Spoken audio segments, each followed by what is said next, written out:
Good afternoon and welcome to the City Club of Portland's Friday Forum. City Club is where civic-minded people come together to make Portland and Oregon a better place for everyone to live, work, and play. I'm Greg McPherson, President-elect of City Club. Members and guests are gathered today at the Sentinel Hotel, along with all of you listening on OPB Radio or watching on Portland Community Media. The generous support of City Club's corporate and media partners enable us to put on the state's best civic programs week after week. Our media partner is Oregon Business Magazine. Our Friday Forum sponsors are Echo Northwest, Chevron, Girding Edlin, Morel Inc., Northwest Natural, and Schwabe Williamson Wyatt. We are grateful for their support and commitment to City Club's mission. Please join me in showing our appreciation for all of them.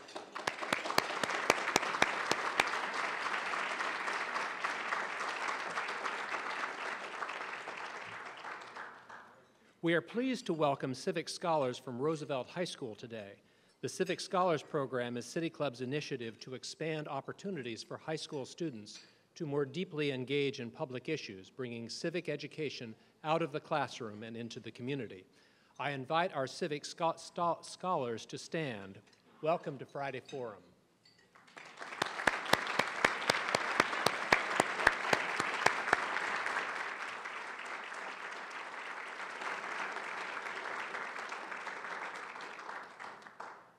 City Club is where people who love Portland come together to analyze our shared challenges and develop thoughtful solutions. Now is your chance to love Portland back by becoming a City Club member. If you join or renew your membership between now and May 31, you will save $25 off the cost. Also, if you join today, you will be entered in a drawing for a pair of lunch tickets for each of 2 upcoming Friday Forum programs, each with a speaker from the New York Times on a timely topic, a value of over $100. You can join after the program. Just be sure to connect with a City Club staff person at the registration table, or you can join online by going to pdxcityclub.org/join. Starting this week, City Club has a new executive director, Mike Marshall. Mike brings long and strong experience here in Oregon and elsewhere in leading organizations and campaigns. This afternoon from 4 to 6, there will be a meet and greet with him at the City Club offices. We hope you can stop by.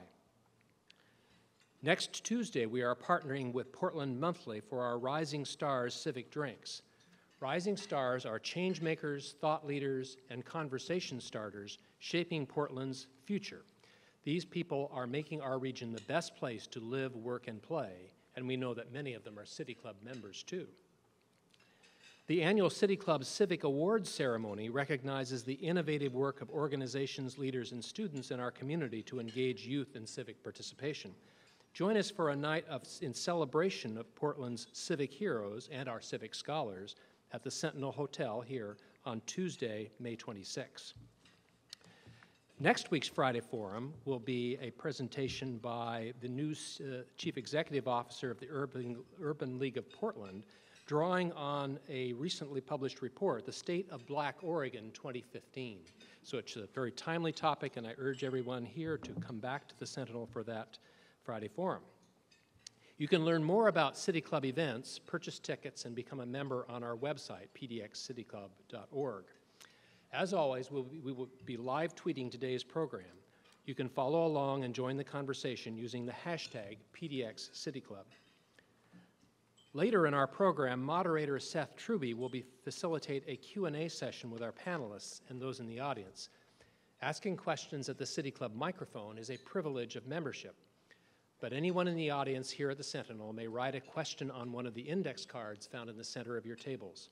Hold your cards up high and a City Club staff member will collect them before or during the Q&A session. And now for today's program. In 1975, a musical revolution started in a slum of Caracas, Venezuela. 11 children gathered in an abandoned garage to form a small orchestra. 40 years later, El Sistema now serves 500,000 children each year in a national system of music schools in poor neighborhoods, and it has inspired a worldwide movement of social change through music in over 55 countries. There are over 100 affiliated programs in the U.S. Bravo Youth Orchestras is the iteration in Oregon. Bravo Rosa Parks was launched in September 2013 with 40 students at Portland's most impoverished public school. They had never played an instrument and couldn't read music. Just 18 months later, they performed on stage alongside the Oregon Symphony. Bravo students have played for the governor, the mayor, the city and county commissioners. Bravo has even shown a significant positive impact on reading assessment scores. During this forum, you will learn from our expert panel how intensive orchestral education in underserved communities can be an effective tool to change life trajectories. Our panelists are Dr. Adele Diamond, Professor of Development Cognitive Neuroscience at the University of British Columbia, Maestro Juan Felipe Molano, conductor of the Youth Orchestra of Los Angeles, and Stanford Thompson, president of El Sistema USA. The conversation will be facilitated by Seth Truby, executive director of Oregon Bravo Youth Orchestras. But before we hear from our panelists, we are excited to hear the Bravo students perform. Once again, please join me in welcoming today's guests to Friday Forum.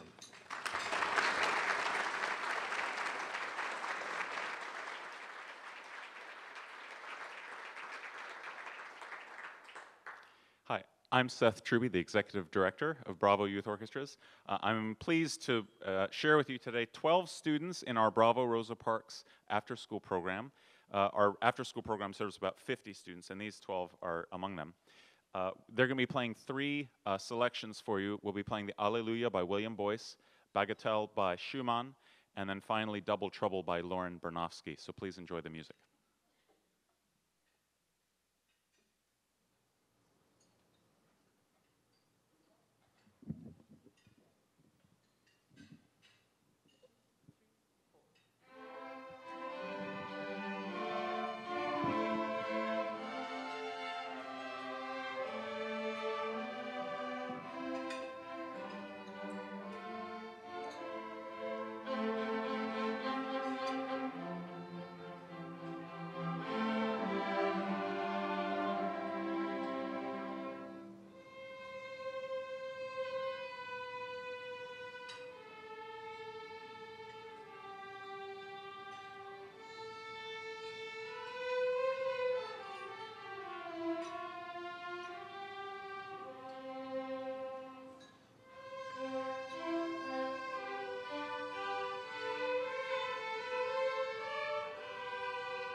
thank you.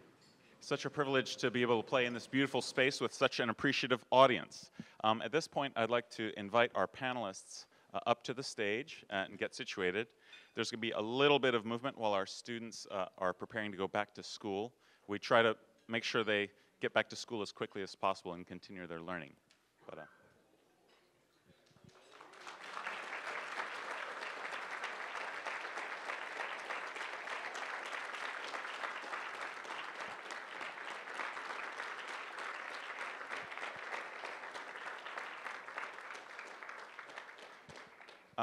so I'd like to introduce each of our panelists briefly and ask them to tell a personal story of how they got involved in this work, how their lives intersected with El Sistema. So the first guest here is Maestro Juan Felipe Molano. He's a native of Colombia, and he was the music director for Colombia's national system of music education called Batuta. It's the second largest music system like El Sistema in the world after Venezuela's and serves approximately 50,000 children. A few years ago, he moved to California to become the music director for YOSAL, which is an El Sistema program in Salinas, California. And then just last year, he was appointed the music director for YOLA, the Youth Orchestra Los Angeles. And so he works closely with Gustavo Dudamel and the LA Phil there. So we're delighted to have Maestro Molano with us. In addition to speaking today, he's going to be conducting a community concert tomorrow of Bravo and the students from YAMA in Yakima, Washington. We're having a joint orchestra and a community concert at 4. So Maestro Molano, if you could just tell us briefly how you got personally involved in El Sistema. Sure. Thank you very much. I'm so pleased and happy to be here for the first time, and especially with this group of music lovers and community developers. Actually, the first time I got involved in El Sistema was through a theater company. I was in a theater company when I was barely maybe 8 or 9, and it was quite famous. We had a TV program Mondays, 4:30 p.m. Like it was yesterday. It was a lovely company, and it was very much inspired by the idea of collaborating, building community values through the theater theater making process, and that was the first time I was exposed to this fantastic idea about building up from scratch this feeling about a community through theater. Then I just turned to different other ensembles. First, a wind band, that it was pretty much inspired by the same idea, and then orchestras in different places in Colombia. But what I do want to like underline is it's not just about orchestras. It's not just about symphony orchestras. Definitely, Maestro Abreu right now is recognized worldwide because he spread out this idea about sharing the right of having music in symphonic exposure to any kid. Like music is a human right. But actually, El Sistema is been just floating around since maybe centuries in different fields, not just in music. And I think we are blessed right now to find out how can we connect not just the world of music, but also music with dance, with theater, and we were just talking about that just recently, and getting everyone inspired about this idea of creating better citizens through the music-making process. Thank you, Maestro. Our next guest is Dr. Adele Diamond. She's a fellow of the Royal Society of Canada and research chair at the University of British Columbia in the Developmental Cognitive Neuroscience Department. Say that 10 times fast. Dr. Diamond just presented a lecture for us yesterday at PSU on executive functions. I will let her explain executive functions later. And Dr. Diamond, could I ask you to explain how you first intersected with El Sistema, or how this came to be part of your research?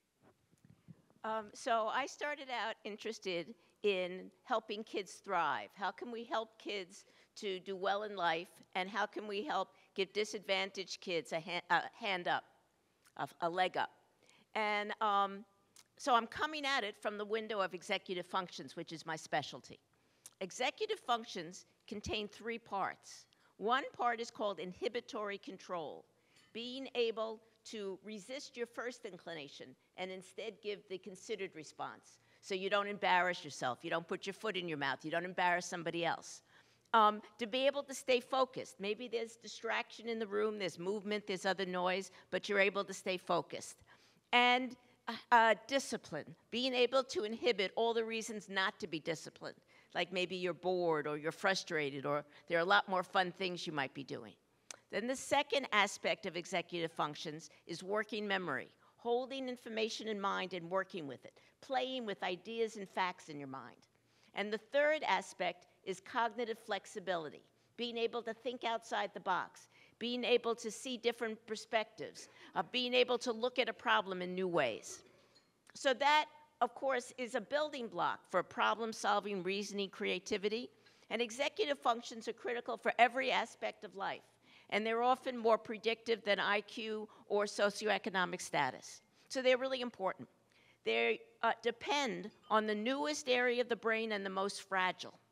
So if you're lonely, if you're stressed, if you're sad, if you're not getting enough sleep, executive functions are going to take the first hit and the biggest hit. So you need executive functions to do well in school, to do well in the workplace, to do well in life, and they're going to take a hit if any of these things aren't functioning properly. So what does that say?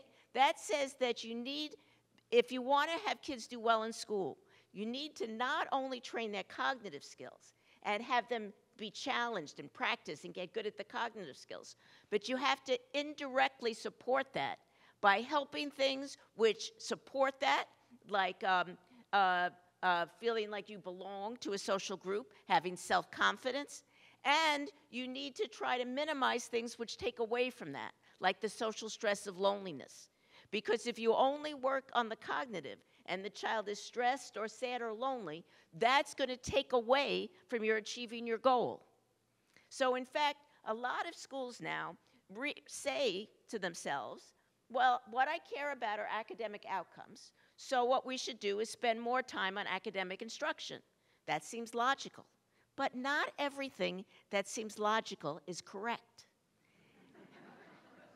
And it turns out that if you only focus on academics, the children won't do as well as if you also include things that give them joy, things that make them feel a part of a community, things that help their body to develop. Now, there's several reasons why I think music instruction helps in these ways. For example, it challenges you cognitively. You have to concentrate and pay attention. You have to remember complex sequences. Yesterday, when they were doing practice, they said, okay, the first violins play, now you stop, and the second violins, you go. They were switching back and forth. And afterwards, they said, you see how hard it is to play sometimes and not play sometimes? That was training cognitive flexibility, switching back and forth. And of course, you learn a work ethic, to work hard. But there's some things that are specific about El Sistema that's not the same for music anyplace. One of them is the mentoring. What kids need most is to know you care about them. And in any field of endeavor, what makes the most difference is the human relationship. What makes a good doctor is a good human being, somebody who cares about you. Jerome Frank studied all the different kinds of psychotherapy, and he found it didn't matter a twit which type of therapy you thought you were practicing. What mattered was the relationship between the therapist and the patient. If the patient felt cared about, the patient tended to get better. They looked at what makes good early childhood education around the world. In all countries, they surveyed, they did the research, and what they found is the variable that matters most, not the number of kids, not the adult-child ratio, not having the best materials. They matter, but the variable that matters the most is the relationship between the adults and the kids. And El Sistema is fantastic about that. Mark here. Dr. Diamond, Your Honor, the witness is avoiding the question. No, I'm answering the question exactly, because El Sistema helps kids thrive. what I am hoping you'll answer is, how did you personally find out about El Sistema or get involved in that? How did you find your way to El Sistema, or how did it find you? I don't remember.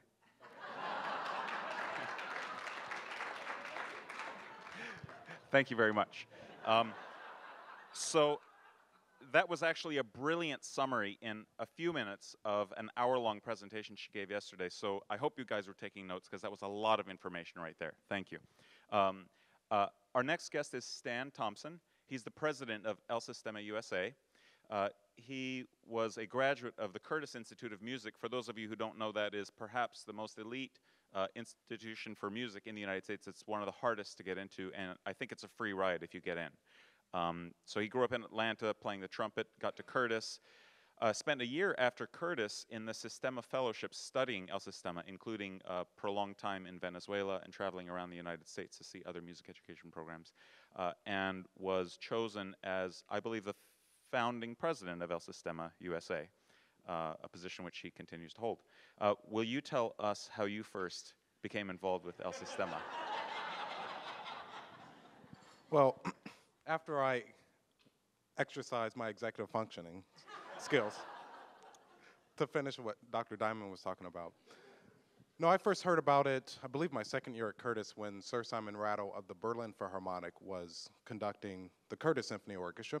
And he mentioned in our performance or rehearsal that we were very stiff, that we were playing everything perfect. All the notes were in the right place and they were beautifully executed, but there was actually no passion in the room.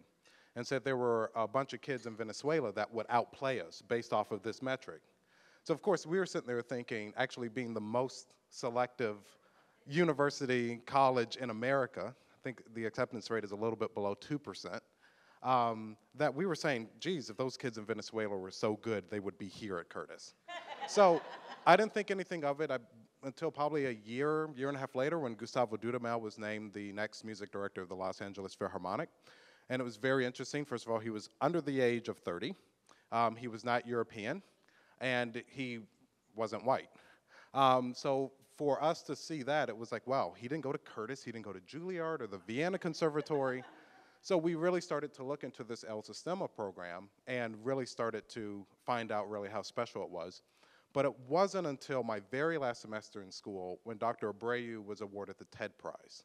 And hearing his, if you have not seen it, please find a time between now and Monday to see this video. But he laid out in 18 minutes why El Sistema is so important and powerful for these kids that they serve. And that spoke to me very, very personally, because it was just looking back at my life in 18 years and all of the people that made a difference.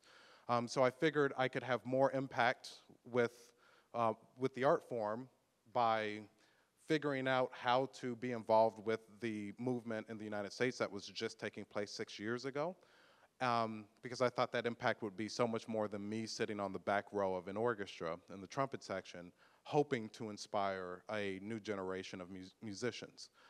So since then, was able to develop a program in Philadelphia, Play on Philly. I've been doing that for the past 5 years, where we serve about 300 students, 3 hours every single day after school, for about 11 months throughout the year. So with that, I'm very happy to be here in Portland. You all have a jewel in your backyard, and I do hope that all of you find a way to get involved and support it. Thank you, Stan.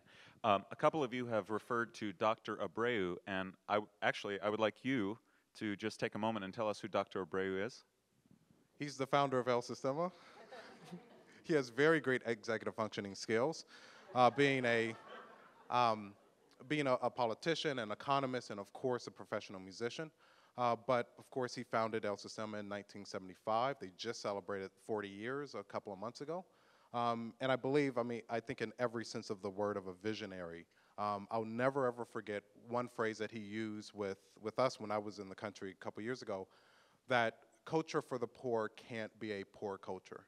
And he believed that these kids deserve the best instruments, teachers, buildings, musical experiences. And in that sense, quite frankly, these are not really the poorest kids. He never ever looked at those kids in Venezuela as being the poorest kids. And he looked at them as actually being the richest kids, because they had that experience of being in El Sistema. So I think that's something very, very unique that's always stuck with me. And I look at the kids we serve in Philly, or probably the 15,000 plus kids throughout the United States, as being the richest kids because they're part of these programs. I want to switch gears and talk a little bit about some of the differences. This movement started in Venezuela, the movement that we call El Sistema. As Maestro Milano pointed out, this really is not something new. There's been really intensive, high-quality music happening throughout our history in different places. I think there's an opportunity now that makes it pertinent in the United States because education funding has been cut so severely that art and music has been dropped from so many of our schools that there's a void that we're trying to fill because those kinds of meaningful, transformative experiences that we all have through art, theater, music are not available to children who can't get them outside of the school setting. So that creates a gap that we're trying to fill with this movement. In Venezuela, it was a little different opportunity. There are some other differences between Venezuela and the United States as we think about the movement spreading here. I think one of them that comes to mind for me is cultural differences. In the United States, we have a very broad range of diversity when we talk about our urban areas. At Rosa Parks School, where Bravo operates, we have 18 languages spoken, students from 5 continents. 10 African countries are represented in the student body at Rosa Parks. So that kind of diversity I don't think is something that you see as much of in Venezuela or in some of the Latin American countries. When we talk about social change through music, this is not just a conversation about economic class and socioeconomic status, but it's very much a conversation about race and ethnicity.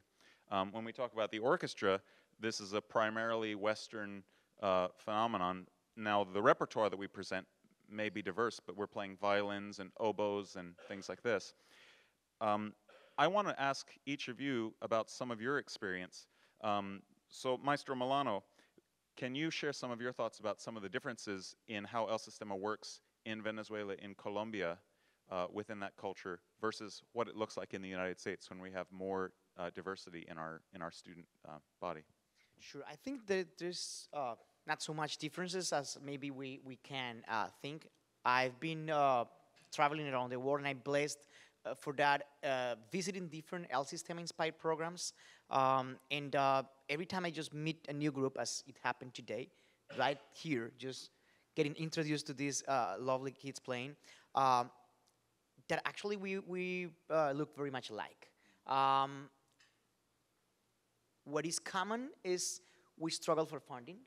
Here in Japan, where I was like 3 weeks ago working with the El Sistema Japan, and we say, but why? Why do they need that? But if you remember about the tsunami in 2010, if I'm right, that community, all those villages, they have to evacuate, and all those families have just to split up, and we had a very hard social problem with that community, and it's been kind of solved and relieved by the music making process. So I think we look very much alike, but in Japan, 3 weeks ago, they were telling me, yeah, we can't let the kids take the instruments home because they share the same instruments, so each instrument is by 2 people. I said, but yeah, but you produce here so much, you have like a big music industry, I mean like an instrument industry, and actually I think that's the thing we share. Let me just start with that. We share everywhere in Turkey, Colombia, Argentina, even in Scotland, everywhere about funding. What maybe could be different is the communities we serve and this diversity, as you mentioned. But actually, even in Colombia, we have a very diverse group. I mean, ethnic groups, different people just gathering around. And I think we do share the idea about we want kids, and I'm just talking about as a parent. I have 2 daughters, the most beautiful daughters, and no argument about that. So that we want them to be good citizens, that they can say hi, thank you, goodbye, you're welcome. They can just put the chair back when they are done by eating, but also that we challenge them so much that they go beyond any expectations we have from them. And that's what actually we share everywhere. We challenge them so much that, as you see, actually, we had a group of artists playing together, so confident. They were not afraid about these all people. They were so confident playing that you might say, yeah, but how can they get that confidence if actually at their communities, it's not what they experience? They experience actually hostility sometimes. They have gang activity. They have so many different challenges, social challenges. But we are a new family. We develop a new family, and we have to be perfectly together, and not just with any kind of music, but Eine kleine Nachtmusik by Mozart. They were playing when we just were eating. It was very, I mean, I couldn't eat because it was like, Eine kleine Nachtmusik just behind me. So Mozart, close to the end of his life, and we have them here playing with so much confidence. So I would say we do share a lot. We do share a lot. There is not so many differences. Actually, it's the same, the language of music.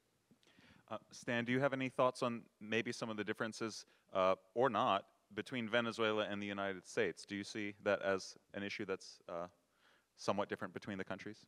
Well, I believe after 40 years of what they're doing in Venezuela, a lot of things make sense. For example, the money that they invest in these children, they understand that as these children become taxpayers later on in life, that they will replace all of the money, usually about 2 to 3-fold of what was invested, let alone they will probably save 6 or 7-fold on, in terms of them not ending up in costly government subsidies or in the judicial system.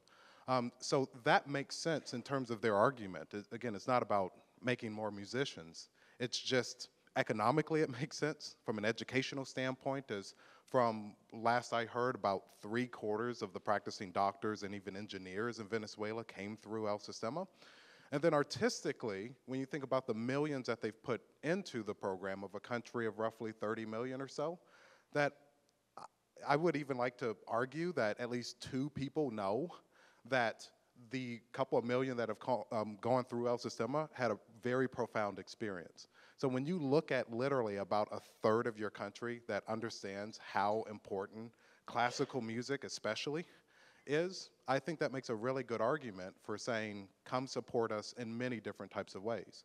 So it's how do we replicate that type of success here in the United States and of course all over the world with the argument of saying, we can at least agree on the skills that these kids need, the capacity that they also need to help our society to grow much stronger, and classical music, the arts, it could be very, very important driver for that type of success.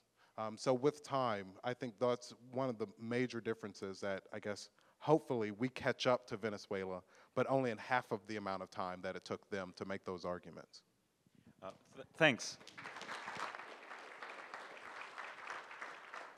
That actually provides a great pivot to the next question.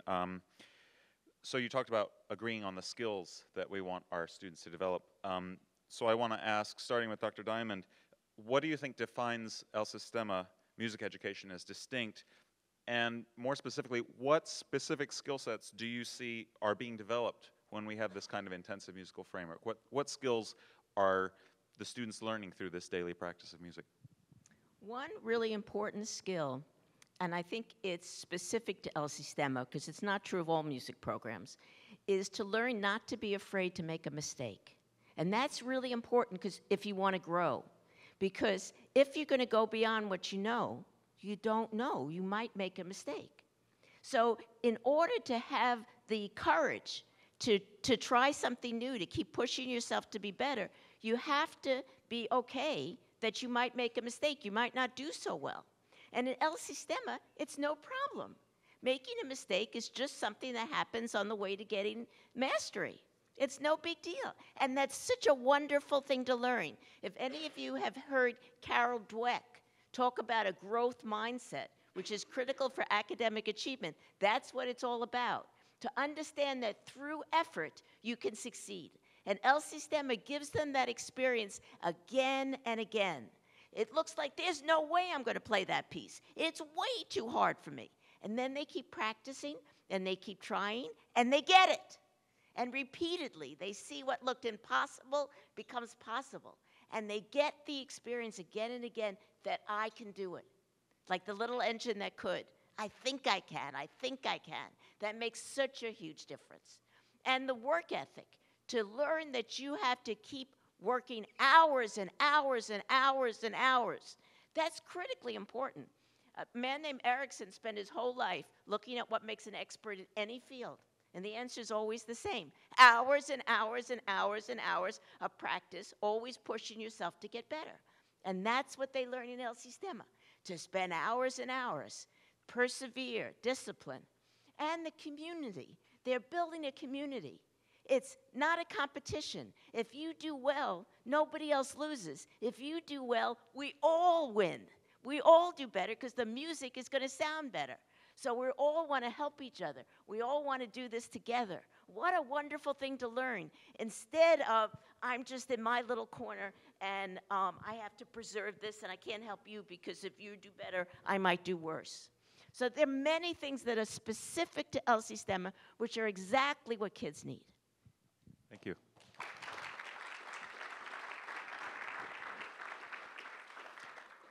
Maestro Milano, can you think of a specific skill that you see developed in this framework? Sure. Yeah, I just want to keep digging into that idea. First, we need to make sure that we understand that we start as a group. So we don't start individually, and whenever we are ready, we become part of that family, but we develop inside that family. So that means we put the instrument for the first time the same day. 30 or 40 guys receive the instrument also. That means we have to collaborate and find out how to overcome the challenges as a group. And that's something you mentioned about mentoring. Mentoring is very important also because we don't speak the same language. So we think we speak the same language until we say, guys, we need to start here, and we need to play that and like this and like that. And then one of them says, oh, he meant this. And they use 2 or 3 words that in their teenage language or any age group language master that we don't, that they translate as what we have no idea how to get there. And that's something mentors are so good at. Because we say we want this and that, and then they say, yeah, but just try this with their language, with their, not just spoken language, but also body language, like something they do, and then, yeah, we get paid the same, we work less, and they succeed. You know what I mean? I know it sounds selfish, but no, we work very hard. But what I really want to mean is just, we really believe that they have the knowledge before we get there. So I heard sometime someone talking about learning and lehren in German. There is the same, it's learning and teaching. So lehren in German is teaching, and lernen is learn. I mean, like learning and teaching is close to be the same word. So that means, meanwhile we are teaching, we are learning. And meanwhile they are learning, apparently from us, they are also teaching themselves. So that's one skill we need to develop. And in order to get it, we need to develop also, yes, a lot of confidence and self-esteem, because they have to verbalize things that they haven't at that point. And we struggle with that because we have families that they are not allowed to even talk to the parents in some way. Let me just say something in Spanish. We have 3 different ways to say you. So we have tú. Then we have usted, a very formal way. And we have a 3rd way called vos. That is something in between that comes from the very ancient Spanish. Anyway, short story. We are not allowed to speak to a parent in the first word as you, because we are not allowed, period. So then just they get there, and we say, okay, you have to tell them how they do it. But I have no idea. No, you have no idea how to do it, but you are doing right now. So find a way to verbalize, to find something you can tell them how you got to that place. So at that very moment, the kids just overcome this capacity of keeping their thoughts by themselves and speaking out, that they, for the first time, are saying, oh, that's my voice.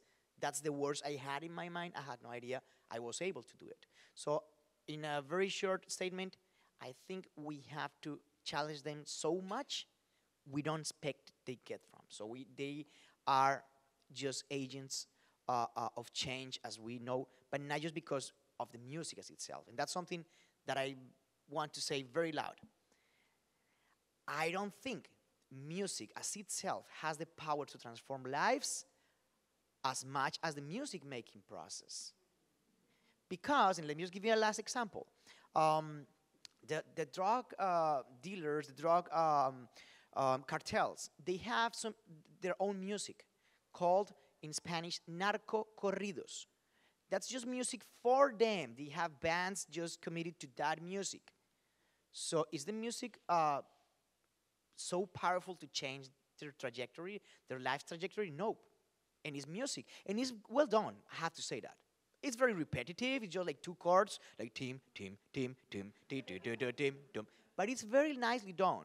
So then music as itself, and I'm sorry to say that because I am a musician and I love music, but I do think it's more than music because music has been existing since day one. I would think it's just the process of how they get into the music making process what really transformed their lives. Thank you. It's time for questions now. Is there going to be, yeah. Quick. If you keep it to a minute, I think. Yes. Okay, 1 minute. First of all, I do want to ask Juan Felipe if the drug cartels pay well, but that's a different story. No, but I think there's one more important skill that is taught, and I think it's to myself, my colleagues, those that support us, and it's really empathy.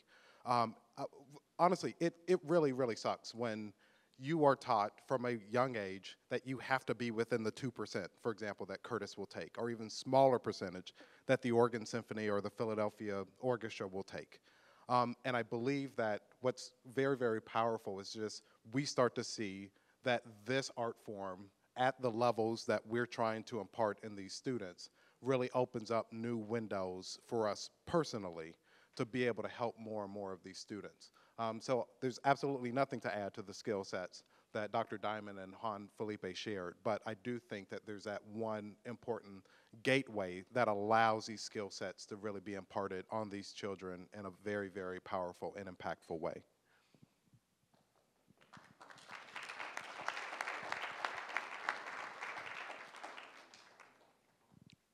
So let's see. If you have a question, Rachel or Walter, can you help guide our guests? Okay. Questions will go to this end of the room, please.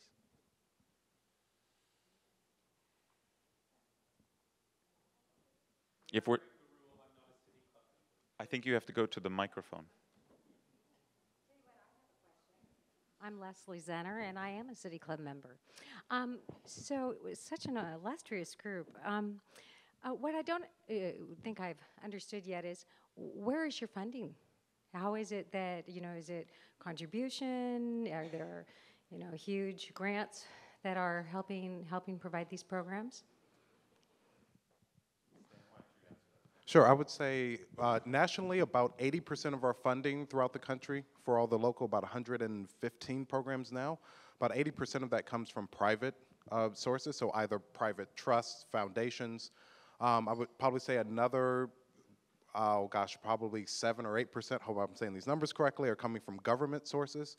Some programs throughout the country have been very successful in getting local, even city and state governments to be some of their major contributors. And then the last slither or so of 5 or 6% comes from corporations, and then basic revenues. For example, when the students perform here, I'm pretty sure the club has provided a very generous support to Bravo. So in other words, a lot of the support, most of the support comes from individuals like you guys. Something that it's been very powerful in, I guess, in all the El Sistema inspired programs. That part of funding comes from their families. Wait a minute, they don't pay a penny for coming here and just bring in. They have like music education, instruments free, everything, but they do come and have shared their potluck. They bring the kids, and just bringing the kids cost gas, bus, tickets, and I do need to acknowledge that that's a contribution, because we are used to say, oh no, I support it. I am a very committed citizen to this city, and I want just to spend this money. Yes, good, and we need it, but we do have a very little percentage sponsored by the parents, by the families, and I guess he's also here. They bring their families like a potluck every Saturday, Sunday when we have an event. They also came in here. I help bringing the snacks after, because sometimes we are after school, so we have some snack, or I volunteer and come and help for tutoring or whatever. So I think we have a small percentage that is very important to acknowledge by the parents. At Bravo, we have received some contributions from families and family members, which are priceless when I receive that from somebody who's participating in the program. Even if it may be a small contribution, I know what that means to that family, so that means a lot. Most of our funding for Bravo comes from individual donors. We also receive some foundation funding, and next year we'll start receiving more substantial government funding. I'd be happy to talk with people individually about that afterwards. Thank you. Bill, question? I'm Bill Crane. I guess I have to rejoin City Club. Okay. Dr. Diamond, you changed my life yesterday with your speech, and I mean that seriously. You are brilliant. The whole time that you were talking about empathy and the skill sets and your sophisticated words, I thought, she's talking about loving children. And because our wonderful, wonderful superintendent of schools for Portland is within almost arm's reach right here, I would like to ask you the question, do you think we'll ever get to the point where we can just say as a society we need to love our children more? That's a wonderful summary of much of what I said, because yes, it is all about relationship. Relationship trumps everything else. So it doesn't matter if you don't know all the latest things. It doesn't matter if you don't have the best materials. It doesn't matter if you don't know all the fancy techniques. What matters is that you care, and they know that you care. And that's in every field, and it's so true. Yes, thank you. Thank you. Ted Kay, City Club member, and in fourth grade, Viola Chapman School. Yeah. I want to just ask you to discuss the relationship between Bravo and Portland Public Schools and the greater issue of bringing music back to schools if we ever can, and the arts tax and funding and all of those things that connect with music in schools. I think I'll take this question, you guys. So at Bravo, as a new nonprofit, we've been very, very focused on our pilot program at Rosa Parks. Rosa Parks is in North Portland. It's a priority school, 95% poverty, very culturally diverse. The principal there, Tamala Newsom, is probably the most important reason why we're at that school. She was very influential in advocating for this program for her children. She knew that she had a bunch of musicians in her halls who hadn't yet discovered it. And she's revered in that community. She's been a longtime educator and principal in North Portland, and we needed somebody like that to be a champion for this new program, and so that has been one of the best decisions we could have made. Tamala has been absolutely essential to the work we've done there. We work in very close partnership with both Rosa Parks School and with the Boys and Girls Club that is co-located in the same facility. We're in daily communication with their staff, and so I can't imagine the work that we're doing without the pre-existing work of the partnership in New Columbia welcoming us in and allowing us access to their relationships and their skills. So it's a little bit of a unique model for our first program. I'm delighted to say that in the fall we will be expanding to Cesar Chavez, which is 8 blocks away in the same neighborhood. We'll be starting a winds and brass program there. That wouldn't be possible without the active support of Portland Public Schools. The superintendent here in the room has made a point of coming to several Bravo events with her family members, with her friends in government like Kate Brown, pretty much anybody she can bring along, and advocating that our students are an example for the district of what can be done when you pay attention to these things and you create opportunities for students who otherwise don't have those opportunities. There's immense talent in all of our communities waiting to be discovered, waiting to be nurtured so that this can flourish and grow for these children. So it's really more a question of opportunity than anything else. The schools, I think, are starting to make some headway with the arts tax by restoring art and music instruction in the schools in a broad way. It's going to take a long time and a lot more investment to regain what used to be the norm in our public schools. If I go to the symphony and I say, raise your hand if you had music in schools, it's going to be most of the crowd, if not everybody.